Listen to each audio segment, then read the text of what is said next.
Thank you, Your Honors. My name is Nelson Harris, and I represent the Kingston at Wakefield Plantation Homeowners Association. I think that my time would, at least to begin with, would be most usefully spent talking a little bit about the history of, homeowners associations in North Carolina. Prior to 1999, there were... Let me ask you this before you get to that.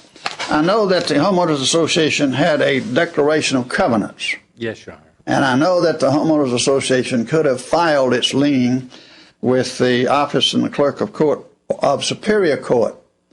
They didn't do that.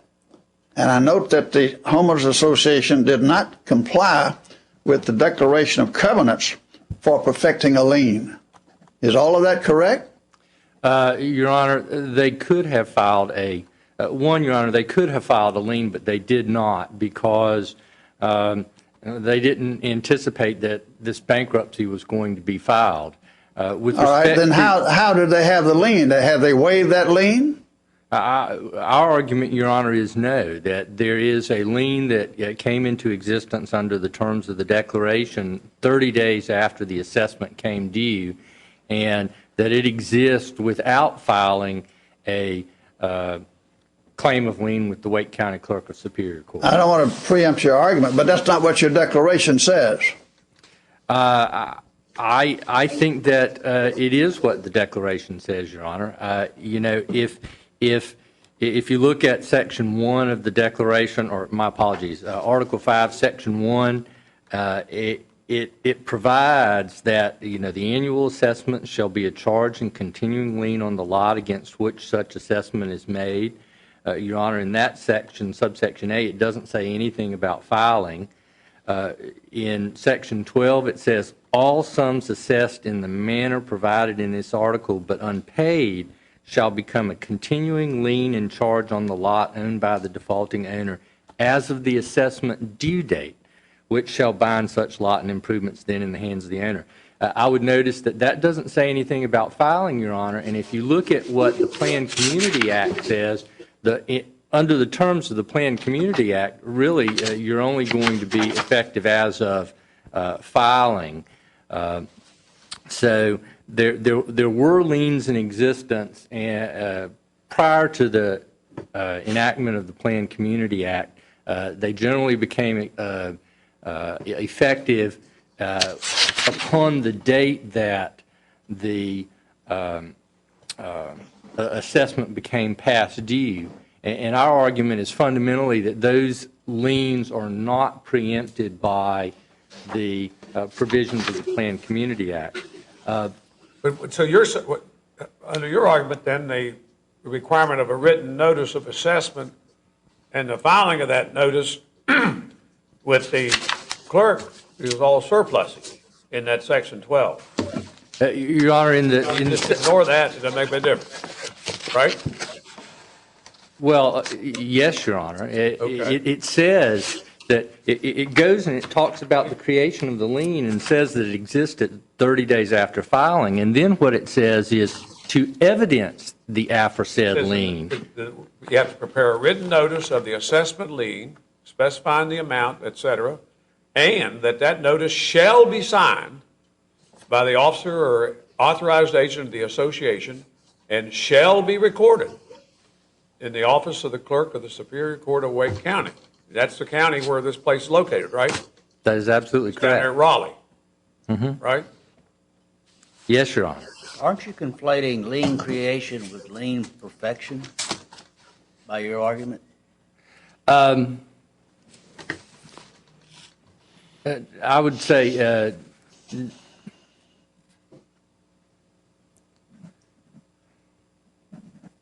yes, Your Honor. I think I would agree with that statement, that we contend that there is I'll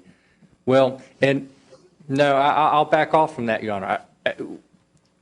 We would contend that the lien always exists under this, let's call it contract basis that was in effect prior to 1999.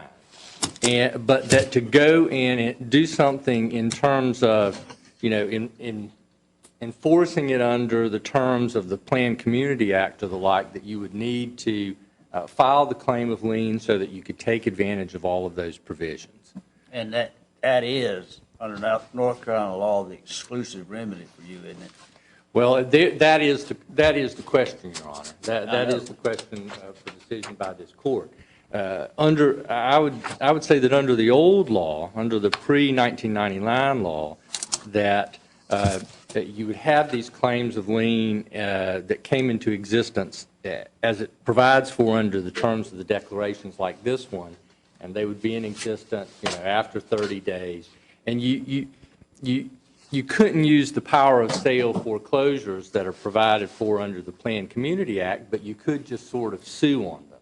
You could go out and you could file a civil action seeking to enforce the lien and get your judgment and even have the property sold to satisfy the lien. Doesn't the text of the PCA say that this is the exclusive procedure for perfecting and enforcing a lien? I believe that to be incorrect, Your Honor. Okay. Your Honor, I sent a letter on March 17th with under Rule 28J of the Rules of Appellate Procedure and gave notice of this provision of the Planned Community Act. At the time, and just for your clerks and for your understanding, they've moved it around again, Your Honor. At the time, I believe that this is relevant to this case. Subsection D of 47F3116 provided that this section does not prohibit other actions to recover the sums for which subsection A of this section creates a lien. So we would argue based on that implies that it is not the sole and exclusive remedy. And they've moved it, Your Honor, or they've changed it. So if you go to the annotated statutes now, it's in subsection G, and it says the provisions of subsection F, which have to do with these lien foreclosures, of this section do not prohibit or prevent an association from pursuing a judicial foreclosure of a claim of lien, from taking other actions to recover the sums due to the association, or from accepting a deed in lieu of foreclosure. This provision in where it's talking about subsection judicial foreclosure in the new subsection G is, in fact, exactly the kind of thing that you would do under the prior to the Planned Community Act. I mean, and just for the court's edification, under the pre-Planned Community Act, you would have these liens. You could file something with the clerk of Superior Court, but then you would sue on them. You could not use these power of sale foreclosures. You had to use a judicial foreclosure. And the judicial foreclosures involved in filing an action in the district court or the Superior Court and seeking to enforce whatever lien it was that was created by the declaration. So the Planned Community Act is largely set up to provide the associations with filing a claim of lien and then pursuing what's called a power of sale foreclosure. And the power of sale foreclosure are the foreclosures where you just file a notice of hearing, you go in front of the clerk, and you foreclose just like you were going to foreclose a note and deed of trust. So I would argue that no, the Planned Community Act, does not really limit you to your the power of sale foreclosures and lien foreclosures that are provided for therein. I would say that the new subsection G and the old subsection D, in fact, leave open the possibility that you can use the old kind of collection methods. And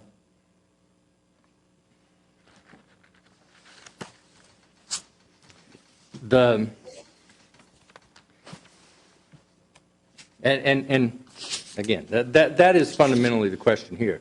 If there is no preemption, you can just simply look at what this declaration provides for. Because the declaration clearly is anticipating that you will do, that you can do collections or you can do lien foreclosures under both the Planned Community Act and under the old judicial foreclosures.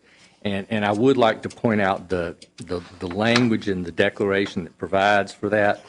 In my brief on page 9, I've sort of highlighted it to make it a little bit easier to read. But in Section 12 of the declaration, it says, such lien for payment of assessments shall attach with the priority above set forth from the date that such payment becomes delinquent. And again, as a matter of contract, we would argue that this says that the lien becomes effective as of the date it becomes past due, rather than some later date when it is filed, and may be enforced by the foreclosure of the defaulting owner's lot and improvements thereon in like manner as a mortgage or deed of trust with power of sale on real property under Article 2A of Chapter 45. That is a reference, that little phrase is a reference to what you can now do under the terms of the Planned Community Act.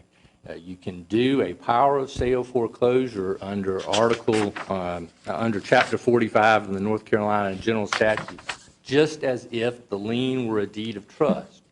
So, I mean, in order to do a power of sale foreclosure, you have to file the lien so that you can proceed with the foreclosure.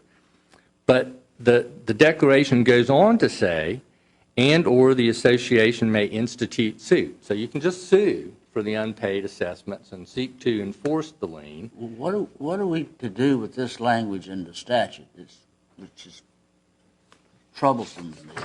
Section 1-108 says that when North Carolina common law principles, quote, are inconsistent or conflict with this chapter, the provisions of this chapter will control.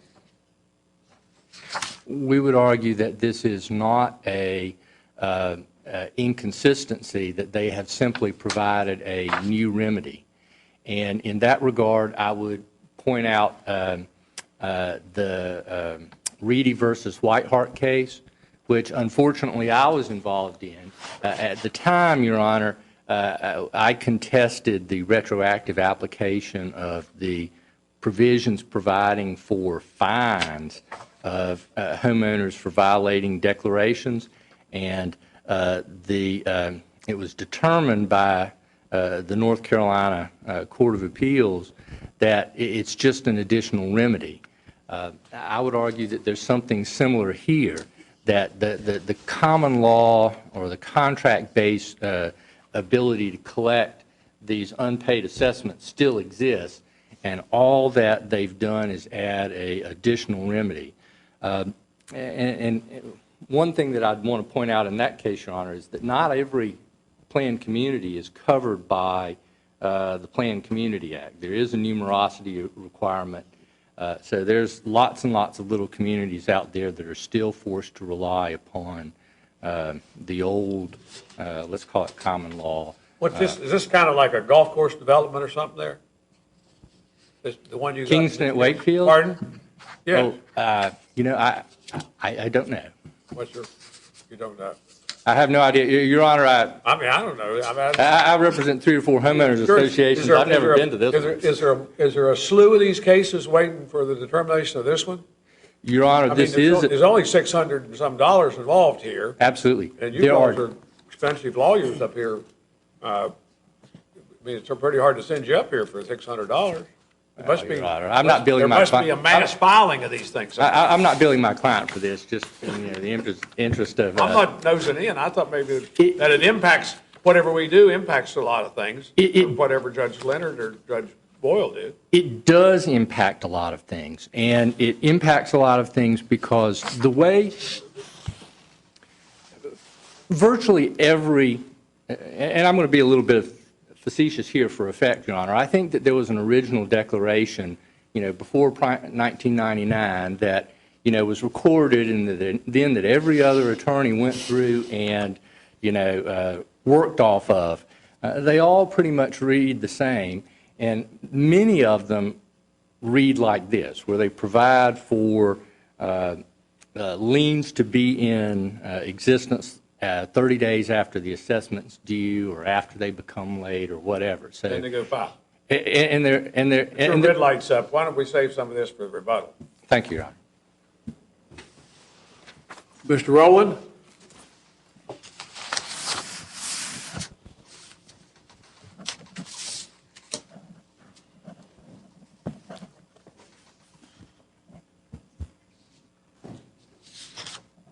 Yes, sir, Your Honor. May it please the court, I'm Lee Rowland, and I represent Kim Castell.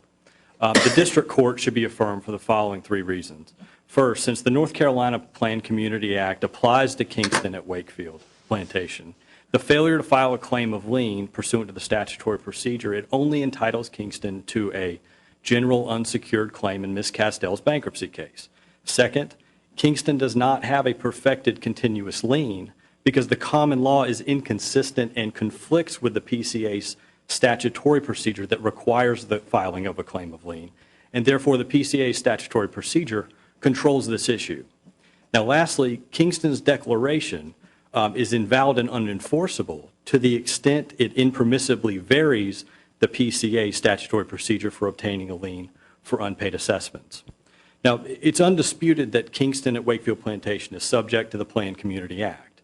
Ms. Castell, by virtue of her ownership, is required to pay assessments for maintaining common areas. That brings it within the statute, as well as then upon filing bankruptcy, Ms. Castell enters the bankruptcy estate, and the trustee, Chapter 13 trustee, has the rights and powers of a bona fide purchaser of real property as if he had purchased it from Ms. Castell, and that's where the perfection issue comes into play. Now, the substance of property rights and security interests in bankruptcy, and that's governed by North Carolina law, and therefore pursuant to the Planned Community Act, they were required to file a claim of lien with the clerk of Superior Court for Wake County, North Carolina. And as a result, since they did not file that claim of lien, they're only entitled to an unsecured claim.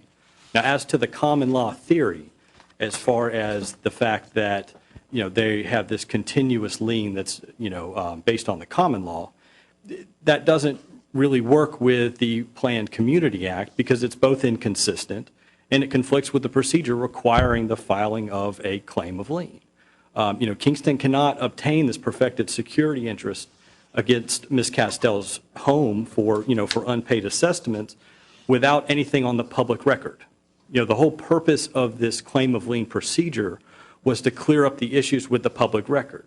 Otherwise, the bankruptcy trustee, who stands in the position of a bona fide purchaser after the filing, he has no record that there is a lien existing out there. Here it's just this common law lien that, if the homeowner's dues were, unpaid after 30 days, it's a lien. And that's exactly what the Planned Community Act and this provision sought to do away with to make a more accurate public record for bona fide purchasers as well as for real estate professionals that were out there. Now, here in the district court, as a result, they correctly held that the PCA's procedure to obtain a perfected lien controls, and that the common law theory, it clearly conflicts with the PCA's requirements, and therefore the PCA controls. Now, to address Kingston's citation of supplemental authority after the briefs were submitted, the old subsection D, it does refer to the opportunity that other actions to recover sums for which subsection A, which creates the lien, are not prohibited. Well, what that means is that the homeowners association, may sue a Ms. Castell in her personal capacity, which of course didn't happen in this case. They may pursue the homeowner in their personal capacity in order to, at that point, obtain a judgment, and then possibly eventually thereafter, go through the judicial foreclosure. That is the reason why that subsection exists. And I would like to draw the court's attention on the joint appendix, page 28, to the section 12 that is titled Assessment, Lien, and Foreclosure. Further down in the paragraph, it states that the association may institute a suit against the owner personally obligated to pay the assessments and or foreclosure of the aforesaid judicial lien. Now, to the extent that that is clearly a remedy that is contemplated, but that's the in personam remedy. The issue before the court is what is the in rem remedy that the HOA has against the property in order to, collect on those assessments. And based on that in rem remedy and what the Planned Community Act requires, a claim of lien was not filed, and that's not available. And that is why the district court and the bankruptcy court held that Kingston is only entitled to an unsecured claim in this case. Now, to also address some of the issues with, Well, if they had if they had filed a suit against her personally, and they prevailed, obviously, at the end of the day, there'd be a judgment that would be recorded. correct. And that is one of the things the PCA is trying to make sure happens. Correct. And that was the point of, having a documented in rem remedy that, bona fide purchasers and the real property records that reflect. In this case, if Kingston is allowed to prevail on their argument, there is no record. If you were able to just have a common law lien, the real property record or any record, public record, would reflect that. And that's the issue, and that's why the PCA came into play and they brought in this procedure. Regarding Kingston's declaration, it cannot alter the PCA's statutory procedure for obtaining an assessment lien in order to create this common law continuing lien, because under it's section 47F-1-104, it says that the PCA may not be varied by declaration except as specifically provided in specific sections of the PCA. Now, the declaration does, as Kingston pointed out, it does have this language as far as, well, this is just, the filing of the claim of lien is to evidence, the aforesaid lien that we already have, as well as, it doesn't go into, it goes into effect 30 days after the assessment. Well, that language is, effectively invalid, and it's unenforceable, because the PCA determines what a declaration can vary and what a declaration cannot. And in order to be able to vary that, the PCA has to specifically provide for it. And there are situations throughout the PCA that permit this. For instance, the declaration, it may require the association to carry other insurance besides that, what is required by the statute. As well as the declaration, they can alter a number of statutory rules with regarding to, voting and proxies. But the first sentence of subsection A of the assessment for lien statute, that cannot be altered. That is the requirement, and that is what Kingston was required to comply with in order to have a secured claim in Ms. Castell's bankruptcy case. And, Your Honor, unless there's any further questions, that's all I have. Thank you very much, sir. Thank you. Mr. Harris?